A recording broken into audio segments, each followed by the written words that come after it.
Endi ham shoshilmasanglar bo'lmaydi akalar. Hamma joyda pulga sotilayotgan, mana shu ko'rib turgan eng katta qilib ishlangan elektropilani mutlaqo tekinga tarqatib yuboryapmiz.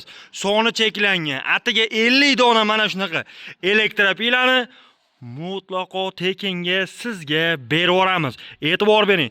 Kattaligi juda ham katta, eng kattasidan bo'ladi. Mana bunaqa maydachasidan bo'lmayapti akalar. Eng katta mana shu elektropilani mutlaqo tekinga bizi do'kondan kelib olib ketishingiz mumkin. Boshqa do'konlarda 800 mingdan 1,5 milliongacha sotilayotgan shu elektropilani mutlaqo tekinga olsangiz bo'ladi.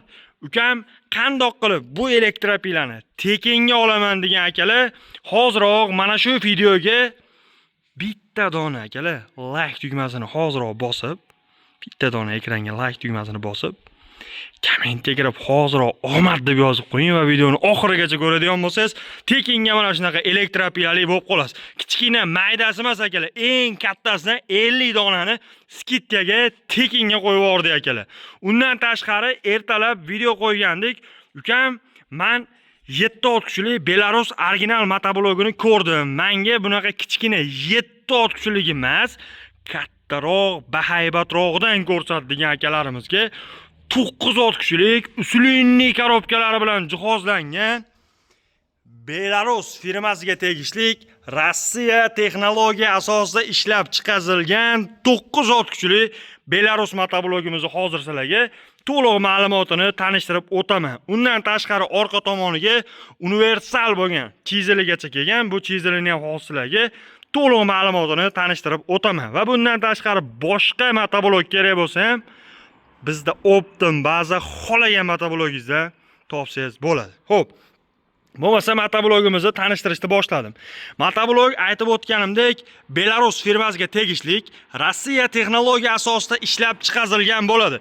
Ko'rib turgan motobloglarning ichida sifat tomonlama ham, quvvat tomonlama ham eng zo'rini so'ragan akalarimizga har doim mana shu Belarus motoblogini tavsiya qilamiz.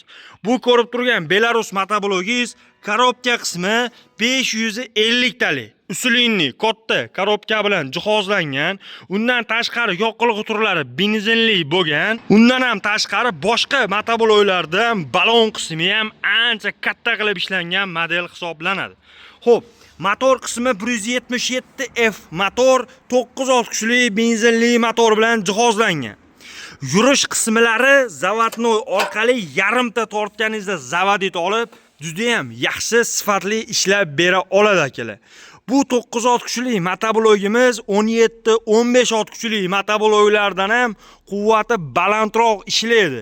Nima uchun quvvati balandroq deyotganimiz sababi, bu motoblogning korobkasi eng katta ko'rsatib o'tganimdek 550 talik usulinniy korobka bilan jihozlangan. Shuni hisobiga bu motoblog ancha baquvvat ishlab beradi.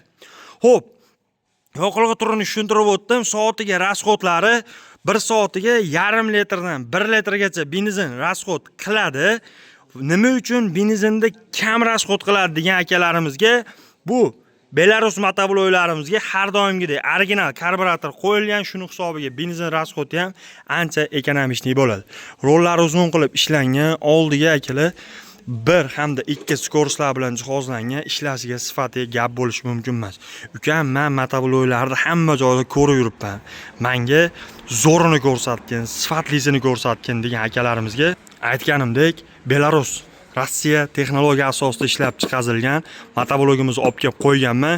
Ko'pchilik joyda akalar e'tibor berasizlar, yolg'on gapirib rossiyskiy deb sotilyapti ekan, lekin bu Belarus motoblogi 100% Xitoyda ishlab chiqariladi, lekin texnologiyasi Rossiya texnologiya asosida ishlab chiqariladi. Shuni hisobiga bu Belarus motoblogi boshqa motobloglarga nisbatan ancha baquvvat hamda ishonchli hamda yaxshi motoblog hisoblanadi. Bu 9 ot kuchli motoblog ukam narxi necha pul deganlarga, narxlar akalar 4,5 milliondan boshlab bunaqa katta modellari 7,5 milliongacha ham mavjud. Xolasiz 9, xolasiz 7 ot kuchli mana original Belarus motobloglarimizdan ham olib kelganmiz. Xohlasangiz boshqa turdagi motobloglardan ham mavjud. Undan tashqari orqa tomondagi chizilga o'tadigan bo'lsak, bu chizilimiz 7-6 kuchlidan boshlab 15-6 kuchli hammasiga tushadi akalar. Universal. Yonini bo'shatsanglar pastga, balandga, bu tepasini bo'shatsanglar ichkariga, tashqariga siljiydi. Bu chizillarimizning narxi 400 mingdan bunaqa katta modellar 800 ming, 900 ming, 1 milliongacha ham xohlagan chizilingizdan bor.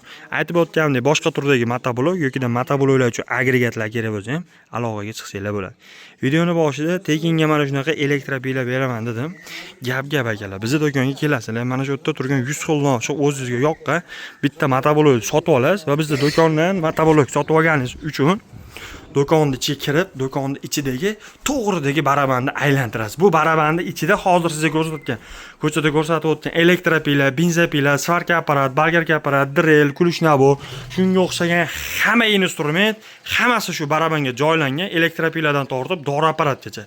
Kelib bizdan motoblok sotib olasiz, kirib shu barabanda aylantirasiz va bu barabanda aylantirganingizda ko'chada ko'rsatgan elektropilar tushsa, eng katta elektropilar, dori apparat tushsa, dori apparat, svarka apparat tushsa, svarka apparat, nima tushsa tekinga qo'shib motoblogingizga berib yuboramiz. Faqatgina sizdan bitta biz uchun yordam. Shu videoga bitta like bosib, kommentga omad deb yozib qo'ysangiz, shu videomizni ko'proq odamlar ko'rishiga sababchi bo'ladi. Shuni hisobiga sizga tekinga instrument beramiz.